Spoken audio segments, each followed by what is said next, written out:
Assalamualaikum warahmatullahi wabarakatuh. Kami dari kelompok 3 akan mempresentasikan bab 11, yaitu tentang mengelola pengetahuan. Sebelum kami mempresentasikannya, mari kita berkenalan terlebih dahulu. Saya Ila Wijayanti, NIM 19101021 198. Saya Aina Aseha dengan NIM 1910102121. Saya Ma'rifatun Nisa, NIM 191010212115.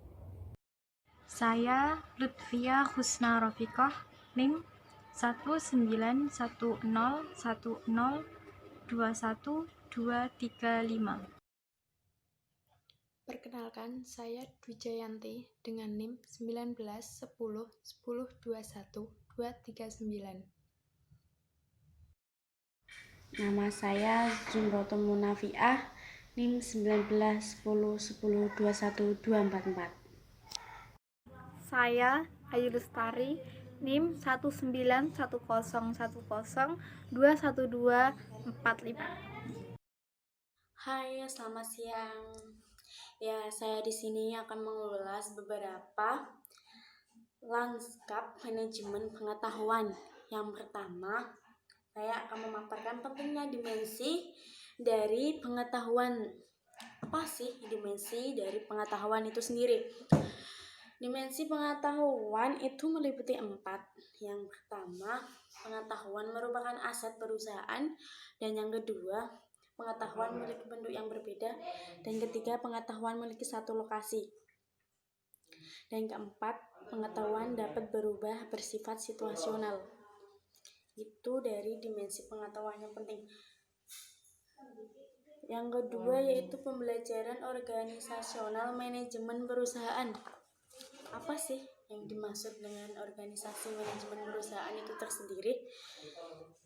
Yuk kita ulas secara lebih lengkapnya. Manajemen pengetahuan, organisasi yang belajar menyesuaikan perilaku mereka, mencerminkan pekerjaannya yang baru dengan merubah pola pembiasaan. Itu dari pembelajaran organisasional. Yang ketiga yaitu rantai nilai manajemen pengetahuan. Ada yang tahu mungkin rantai nilai manajemen pengetahuan. Rantai nilai manajemen pengetahuan adalah manajemen pengetahuan mengacu pada serangkaian proses bisnis yang dikumpulkan pada serangkaian organisasi. Itu pengertian atau pemaparan sih sama saja dengan rantai nilai manajemen pengetahuan. Dan yang keempat yaitu penguasa pertahanan. Apa sih penguasa pertahanan itu? Yaitu organisasi dapat diperoleh pengetahuan yang mereka cari itu ada sistemnya tersendiri. Sistemnya manajemen pengetahuan yang pertama yaitu kita harus membangun gudang dokumen. Kalau kita mau buat penguasa pengetahuan, kita kalau tidak mempunyai dokumen tersendiri itu sama saja bohong ya. Yang kedua yaitu laporan. Setelah kita mempunyai dokumen, yang kedua yaitu laporan. Kita buat laporan.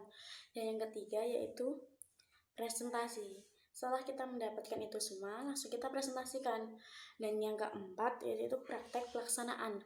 Sudah dari membangun sudah ada dokumen, terus ada laporan, terus yang ketiga ada presentasi, dan keempat itu pelaksanaan. Gimana pelaksanaannya ya. Dan kelima yaitu penyimpanan pengetahuan ya. Penyimpanan pengetahuan itu salah satu berbagai dokumentasi, pola, dan aturan pakar terkumpul. Data tersebut harus disimpan sehingga dapat diambil kembali dan digunakan oleh para karyawan lainnya. Itu dari penyimpanan pengetahuan. Yang keenam, penyebar luasan pengetahuan. Kalau kita tidak tahu pengetahuan dari seumpama ada orang lain nge-share apa, berita apa, kalau kita tidak mengikuti itu, kita akan ketinggalan sendiri gitu. Yaitu dimensi program pelatihan, yaitu jaringan informasi. Yang pengalaman manajemen yang dibagikan dapat membantu manajer agar tetap dapat memfokuskan pelatihan mereka dalam informasi dan pengetahuan ranting. Jadinya dari atasan itu bisa mempelajari dari bawahnya gitu ya. Itu dari penyebar luasan pengetahuan. Jadinya kalau semua ada senior itu harus ngasih tahu yang juniornya gitu ya. Dan kelima yaitu penerapan pengetahuan.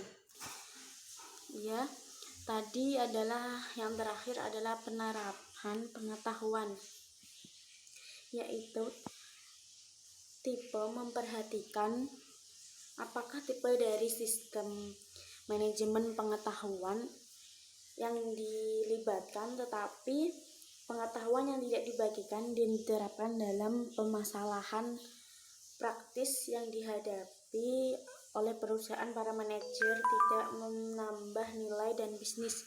Itu manajemen pengetahuan. Yang pertama, penguasaan pengetahuan. Sistem manajemen pengetahuan yang pertama berupaya untuk membangun gudang dokumen perusahaan, laporan, presentasi, dan praktik pelaksanaan yang terbaik. Upaya-upaya ini telah diperluas hingga mencakup dokumen-dokumen yang tidak terstruktur, misalnya surel. Yang kedua, penyebar luasan pengetahuan teknologi kontemporer tampaknya telah membanjiri dunia informasi dan pengetahuan. Karyawan atau manajer dapat menemukan sesuatu yang benar-benar penting dan berguna bagi mereka dari lautan informasi dan pengetahuan yang begitu luas. Yang ketiga, penyimpanan pengetahuan. Penyimpanan pengetahuan pada umumnya melibatkan penciptaan suatu database, sistem manajemen dokumen yang dibuat dalam bentuk digital, indeks, dan memberikan label pada dokumen yang disesuaikan dengan kerangka kerja yang jelas. Merupakan database yang besar, yang mahir dalam menyimpan kumpulan dokumen. Yang keempat, penerapan pengetahuan.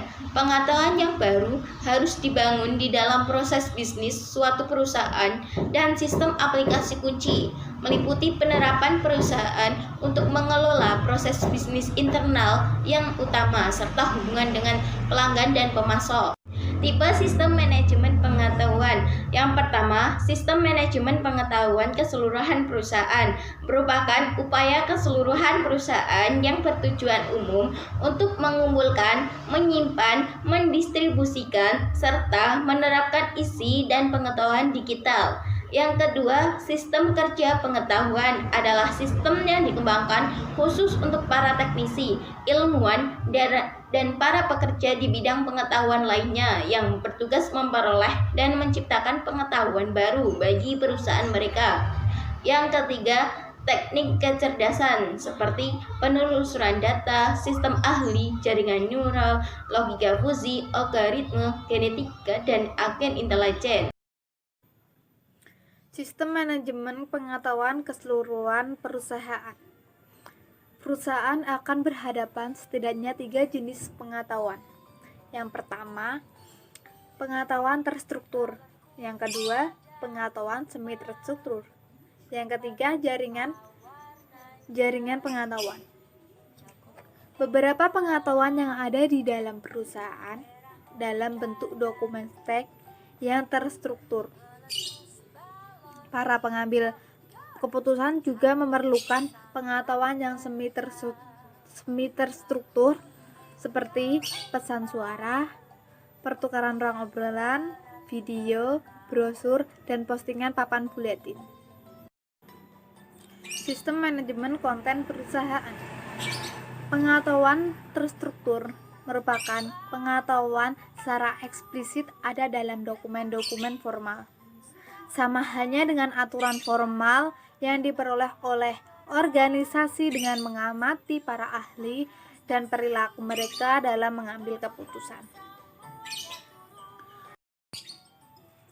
Sistem manajemen konten perusahaan membantu organisasi untuk mengelola kedua tipe informasi.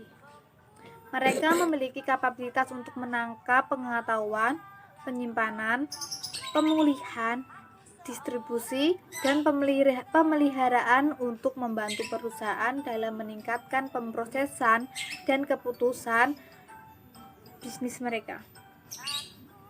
Sistem manajemen konten perusahaan yang utama juga memungkinkan bagi para penggunanya untuk mengakses sumber eksternal dan informasi seperti kabar berita dan penelitian untuk mengomunikasikan melalui surel, pesan instan, kelompok diskusi, dan konferensi video. Open Tech Corporation, EMC, IBM, dan Oracle Corporation merupakan para pemasok terdepan dalam bidang perangkat lunak manajemen konten perusahaan. Sistem jejaring pengetahuan atau Knowledge Network System membahas mengenai permasalahan yang timbul ketika pengetahuan yang tepat tidak dalam bentuk dokumen digital, tetapi sebagai gantinya berada dalam memori para ahli individual pada perusahaan. Seperti contoh, pengalaman kerja, gelar pendidikan, proyek aplikasi, dan lain-lain. Kolaborasi dan alat bantu sosial serta sistem manajemen pembelajaran. Sumber daya pengetahuan di luar perusahaan yaitu social bookmaking yang mempermudah untuk mencari dan berbagi informasi yang memungkinkan pengguna untuk menyelamatkan bookmark di situs web publik dan menandainya dengan kata kunci. Penanda tersebut dapat digunakan untuk mengatur dan mencari teks ataupun gambar. Contoh, social bookmaking yang terkenal antara lain Delicious, Slashdot, dan Pinterest. Sistem manajemen pembelajaran atau Learning Management System (LMS) menyediakan alat bantu bagi manajemen, pengiriman, penelusuran, serta penilaian berbagai macam tipe pembelajaran dan pelatihan bagi karyawan.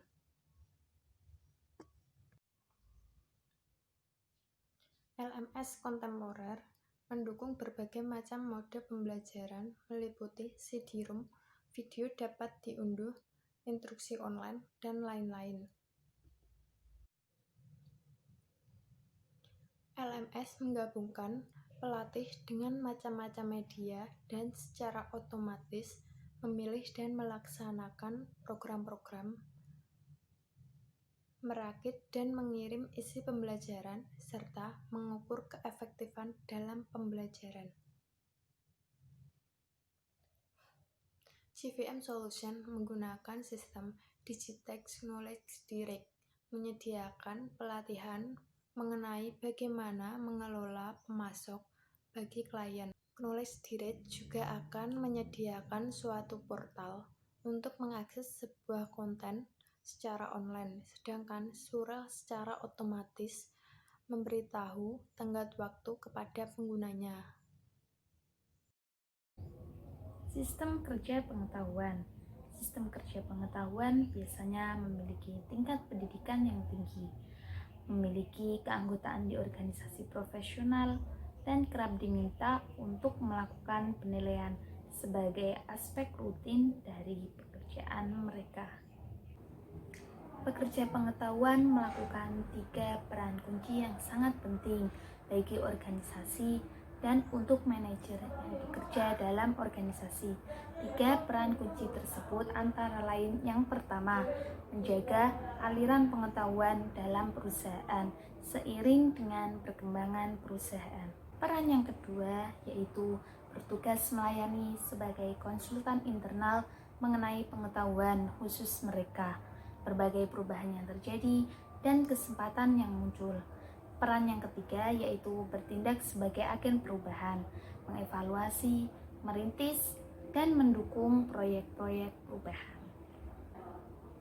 Selanjutnya yaitu contoh dari sistem kerja pengetahuan. Contoh dari sistem kerja pengetahuan yang pertama yaitu Computer ID Design atau yang biasa disebut dengan CID.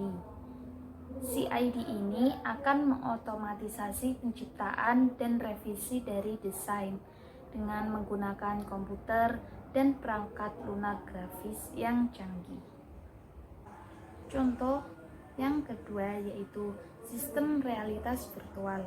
Sistem realitas virtual ini memiliki kemampuan visualisasi pengubahan dan simulasi yang jauh melampaui sistem CID konvensional. Mereka memanfaatkan perangkat lunak grafik yang interaktif untuk menciptakan simulasi yang dihasilkan dengan komputer yang sangat mendekati realitas yang para penggunanya hampir meyakini bahwa mereka sedang berperan serta dalam situasi dunia nyata. Teknik kecerdasan. Kecerdasan artifisial dan teknologi database menyediakan sejumlah teknik kecerdasan yang dapat digunakan organisasi untuk memperoleh pengetahuan dari individual atau kolektif, serta untuk memperluas dasar pengetahuan mereka. Sistem ahli penalaran berbasis kasus dan logika fusi untuk memperoleh pengetahuan tersirat. Jaringan neural dan penelusuran data digunakan untuk penemuan pengetahuan. Untuk memperoleh pengetahuan, yaitu dengan menggunakan sistem ahli. Sistem ahli merupakan suatu teknik kecerdasan untuk memperoleh pengetahuan tersirat dalam wilayah yang sangat spesifik dan terbatas. Sistem-sistem ini memperoleh pengetahuan dari karyawan terampil dalam bentuk serangkaian aturan dalam sistem perangkat lunak yang dapat digunakan oleh pihak lainnya. Serangkaian aturan dalam sistem ahli akan ditambahkan ke dalam memori atau pembelajaran yang disimpan pada perusahaan. Bagaimana sistem ahli bekerja? Strategi yang digunakan untuk mencari melalui dasar pengetahuan dinamakan mesin inferensi. Strategi yang umumnya digunakan oleh sistem ahli yaitu ada 2. Yang pertama, penalaran maju. Strateginya adalah untuk menjalankan suatu tindakan sesuai aturan saat sebuah kondisi dipenuhi. Yang kedua, penalaran mundur. Strateginya yaitu untuk mencari dalam basis pengetahuan dimulai dalam hipotesis dan berlanjut dengan menanyakan pengguna pertanyaan tentang fakta-fakta tertentu sampai hipotesisnya disetujui atau tidak disetujui. Contoh sistem ahli yang telah berhasil yaitu Conway Transportation. Dengan sistem ahli Linehaul, yaitu untuk mengotomatiskan dan mengoptimalkan perencanaan rute pengiriman dalam semalam untuk bisnis truk yang bermuatan ke seluruh wilayah. Kecerdasan organisasional. Penalaran berbasis kasus. Tugas utama sistem ahli adalah menangkap pengetahuan tersirat dari seorang pakar. Penalaran berbasis kasus atau CPR yaitu deskripsi dari pengalaman masa lalu seorang spesialis yang direpresentasikan saat seseorang dihadapkan dengan kasus baru dengan parameter yang sama. Sistem ahli bekerja dengan menerapkan serangkaian if then else, yaitu dimulai dari pakar atau manusia. Penalaran berbasis kasus atau CPR sebaliknya. Ia mempresentasikan pengetahuan sebagai sederetan kasus dan pengetahuan ini terus-menerus dikembangkan dan diperbaiki oleh pengguna. Sistem logika fusi. Logika fusi merupakan teknologi yang berbasis pada aturan yang dapat mempresentasikan ketidaktepatan tersebut dengan menciptakan aturan yang digunakan. Perkiraan atau nilai yang subjektif. Dalam organisasi, sistem logika fusi berfungsi untuk menciptakan sistem yang dapat menangkap pengetahuan tersirat di mana terdapat ketidakjelasan linguistik di dalamnya. Teknik kecerdasan selanjutnya yaitu pembelajaran mesin. Pembelajaran mesin merupakan suatu kajian mengenai bagaimana program komputer dapat meningkatkan kinerja mereka tanpa pemrograman secara eksplisit. Ada dua jenis pembelajaran mesin, yaitu jaringan saraf tirunan dan algoritma genetik. Yang pertama, jaringan saraf tirunan. Jaringan saraf tirunan digunakan untuk menyelesaikan masalah-masalah yang kompleks dan sulit dipahami, di mana sejumlah besar data mengenai masalah tersebut telah dikumpulkan. Yang kedua yaitu algoritma genetik. Algoritma genetik berguna untuk mendapatkan solusi optimal untuk masalah spesifik dengan memeriksa sejumlah besar kemungkinan solusi untuk masalah tersebut. Hal ini didasarkan pada teknik yang diilhami oleh biologi evolusioner, seperti pewarisan, mutasi, seleksi, dan crossover atau rekombinasi. Teknik kecerdasan selanjutnya adalah sistem alhibrida.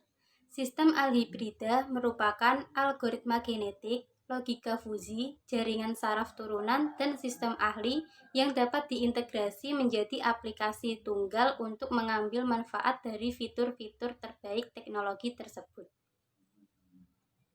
Teknik kecerdasan yang terakhir yaitu agen intelijen. Agen intelijen adalah program perangkat lunak yang bekerja di latar belakang tanpa intervensi langsung manusia untuk melaksanakan tugas spesifik, berulang, dan dapat diprediksi untuk pengguna, proses, atau aplikasi perangkat lunak. Teknik cerdas ini membantu menavigasi melalui sejumlah besar data untuk mencari dan berdasarkan informasi yang penting.